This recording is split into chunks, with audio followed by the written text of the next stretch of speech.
अगर आपको बिना समझे इन इक्वेशंस को क्रैम करना पड़ता है तो आओ बनो मेरे साथ अगले 10 मिनट के लिए एंड वी विल लर्न कि इसको कैसे इसके कॉन्सेप्ट को समझ के हम लोग करेंगे. So hello students, my name is Ankur Agarwal. I welcome to the channel and the concept is class 10th में linear equation in two variables pair के बारे में बात हो रही है. एंड इस कंडीशंस आती हैं, राइट? a1/a2 b1/b2 इक्वल है नहीं है, बड़ी सारी कंडीशंस बनती हैं. And how do we understand this in a very simple way? आओ आपको बहुत सिंपल तरीके से बताता हूँ. देखो, एक एग्जांपल के तौर पे कोई भी इक्वेशन लो, x plus 2y equal to 10. Let's take this equation. So this is a linear equation in two variables. Okay, अब मैं आपको सिर्फ एक टास्क दे रहा हूँ, इसको डबल कर दो. इसको डबल कर दो तो it will become 2x plus 4y equal to 20. आप ये बात जानते हो कि किसी भी इक्वेशन को अगर मैं दोनों तरफ से सेम नंबर से मल्टीप्लाई करता हूँ तो उससे कोई फर्क पड़ता नहीं है. सो दैट मीन्स अगर मैंने इस इक्वेशन को मैंने डबल किया तो प्राइमरली इस इक्वेशन में और इस इक्वेशन में कोई फर्क नहीं होगा. Okay, I hope you should know that. And अगर आप इन दोनों इक्वेशन का ग्राफ बनाएंगे तो ग्राफ पेपर पे भी अगर ये इक्वेशन ये बन रही है, so what you will find, क्योंकि आपने इक्वेशन जस्ट डबल करी है, राइट? तो इसके जो सोल्यूशन आएंगे वो भी सेम आएंगे, क्योंकि आप देखो ना, दोबारा से आप 2 कॉमन लेकर यहाँ से आप 2 कॉमन लेंगे तो अंदर वापस x प्लस 2y बचेगा इक्वल टू 20. और आप इस 2 से इसको कैंसिल करेंगे तो अगेन आपको x plus 2y equal to 10 मिलेगा.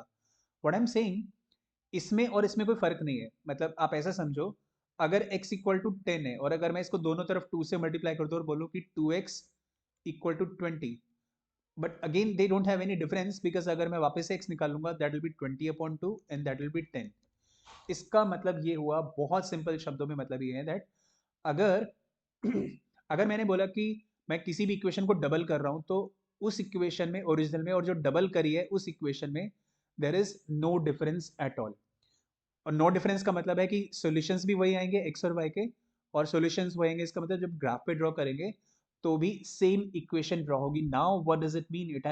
It has got some special meaning here. And what is the special meaning? The meaning is that actually ये दोनों इक्वेशन सेम बनने वाले जब इनको आप ग्राफ पे ड्रॉ कर रहे हैं. तो ये कहीं ना कहीं कुछ ऐसा केस नहीं बन रहा है कि अ, ये कोइंसिडेंट लाइंस बन रही हैं और आपको यहाँ पर इन्फाइनाइटली मेनी सॉल्यूशंस मिलने वाले हैं. करेक्ट? तो एग्जैक्टली तो हमने इस कॉन्सेप्ट को समझने के लिए हमने अपनी पहली चीज क्रैक कर ली है कि कोइंसिडेंट लाइंस कब बनती हैं. When do we get the coincident lines?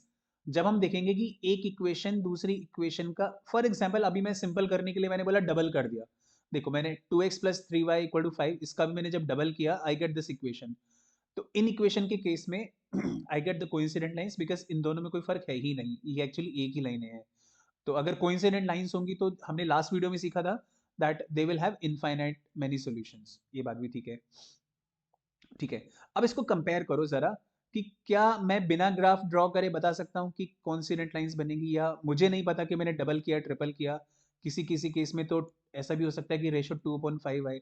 तो मैं क्या करूंगा, मैंने देखा, देखो 2/4, 2/4 इधर है, 3/6 और इधर है 5/10. दैट मीन्स जब मैं सबको सिंप्लीफाई करूंगा तो तीनों के केस में रेशो आएगा 1/2, 1/2 एंड 1/2. दैट मीन्स ये अब हमें एक बिल्कुल क्लियर सिचुएशन दे रहा है जिसको हमने बहुत कॉमन एग्जाम्पल और कॉमन अंडरस्टैंडिंग के साथ समझा कि जब ये दोनों रेशोज इक्वल आते हैं, a1 a2 b1 b2 और c1 c2, उस केस में कोइंसिडेंट लाइंस होती हैं और इनफाइनाइट सॉल्यूशंस होते हैं, और उसको हम ऐसे लिखते हैं a1/a2 equal to b1/b2 equal to c1/c2. एक बात और समझते हैं, किसी भी linear equation in two variables को हम स्टैंडर्ड फॉर्म में लिखते हैं ax plus by plus c equal to 0. Alright, अब दो इक्वेशंस हैं तो उसको भी लिखेंगे ax plus by plus c equal to 0. तो अभी कंफ्यूजन होगा कि भाई क्या, तो मैं इस वाले को 1 इस वाले को 2 बोलूंगा. Let's say this is the first equation, this is the second equation. तो इसके जो कोफिशिएंट्स होंगे इनको a1 b1 c1 बोलेंगे, इसके कोफिशिएंट्स को a2 b2 c2 बोलेंगे. एकदम सिंपल है. तो हमने कहा भी अगर इनका रेशो और इनका रेशो तीनों इक्वल है तो what we can say is, we can say that ये कोइंसिडेंट लाइंस बनने वाली हैं, इनफाइनाइटली मेनी सॉल्यूशंस बनने वाले हैं. नाउ इसके आगे अपनी कहानी को आगे बढ़ाते हैं और इस बात को समझते हैं कि इन केस अगर हम बोलते हैं, लेट्स से सेम एग्जांपल ले लेते हैं, x plus 2y equal to 10, x plus 2y equal to 10. अब इसमें मैं क्या करता हूँ, मैंने इसको तो किया double 2x plus 4y. Okay, इसको डबल किया, इसको डबल किया, मतलब एक्स और वाई दोनों को डबल किया, इसको डबल को छोड़ के सब कुछ कर दिया। मान लेते 20 है, 20 नहीं करूंगा, 20 के अलावा आप जो मर्जी नंबर यहाँ पर रखो, आप 19 रखो, 1 रखो, 8 रखो, whatever you do, it should not be 20। Okay, so अगर 20 बनेगा तो क्या बन जाएगा, इनफाइनाइट सॉल्यूशंस बन जाएंगे, कोइंसिडेंट लाइंस बन जाएंगी। लेकिन अगर 20 छोड़ के आप कुछ भी रखोगे, so now it's a case of no solution. यहां पर आएगा आपके पास नो सॉल्यूशन। नो सॉल्यूशन कब होता है, वी अंडरस्टैंड कि जब दो लाइनें पैरेलल होती हैं, so they will never intersect with each other, और अगर वो इंटरसेक्ट नहीं करेंगे तो उनके बीच में कोई भी सोल्यूशन नहीं निकल कर आएगा, there will be no common solution. तो ये हुआ हमारा सेकंड केस। तो this is how we can remember this. हमने बोला कि भाई a1/a2 और b1/b2 तो इक्वल हैं, लेकिन वो c1/c2 के इक्वल नहीं है। This is what we said here, right? Look here, हमने कहा a1/a2 और b1/b2 तो इक्वल है, बट ये c1/c2 के इक्वल नहीं है। And that's what we have done here also. देखो 2 का हमने 4 किया, 3 का 6 किया, बट इधर हमने 5 का 10 नहीं किया, बस 10 के अलावा हमने कुछ भी कर दिया, not equal to 10।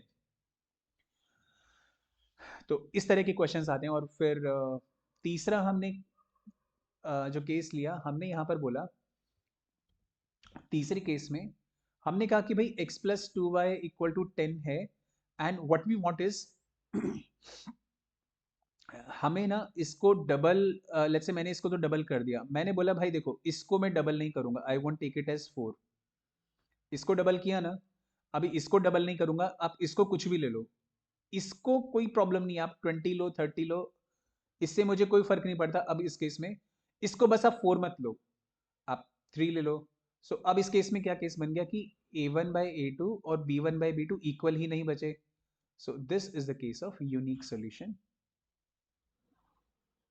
That's what you need to remember. और इसमें बड़े सारे अलग अलग तरीके से क्वेश्चन पूछा जा सकता है, क्वेश्चन में ट्रिकी बनाया जा सकता है। So but this is the overall concept. तो एक बार इस टेबल को वापस से रिवाइज कर लेते हैं। तो आप इस टेबल को बना लो अभी के अभी, और बना के इसको अच्छे से 2-3 बार अपने हाथ से बना लो, ताकि आपको अच्छे से याद हो जाए। कॉन्सेप्ट समझने के बाद जब आप खुद से बनाते हैं तो उसमें आपको और ज़्यादा क्लैरिटी आती है। तो नाउ लुक फॉर इटसेल्फ। हमने बोला कि 2 का हमने डबल किया 4, लेकिन हमने 3 का डबल नहीं किया। जो रेशो इधर है ना x का, वो रेशो अपन को y का नहीं रखना। तो बन गया a1/a2 is not equal to b1/b2। हमने इसको भी डबल किया, इसको भी डबल किया, इसको डबल ना भी करो, ये आप 11 ले लो, कोई फर्क नहीं पड़ रहा।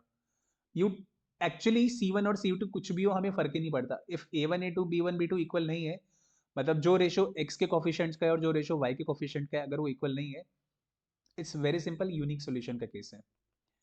सो I hope you got the clarity. तो unique solution, no solution and infinite solution. जब यूनिक सॉल्यूशन होगा तो लाइनें इंटरसेक्ट करती हैं ऐसे, तो इस कॉमन पॉइंट ऑफ इंटरसेक्शन को बोलते हैं यूनिक सॉल्यूशन। नो सॉल्यूशन होगा तो लाइनें पैरेलल होती हैं, तो दे विल नेवर मीट, तो इसलिए नो सॉल्यूशन है।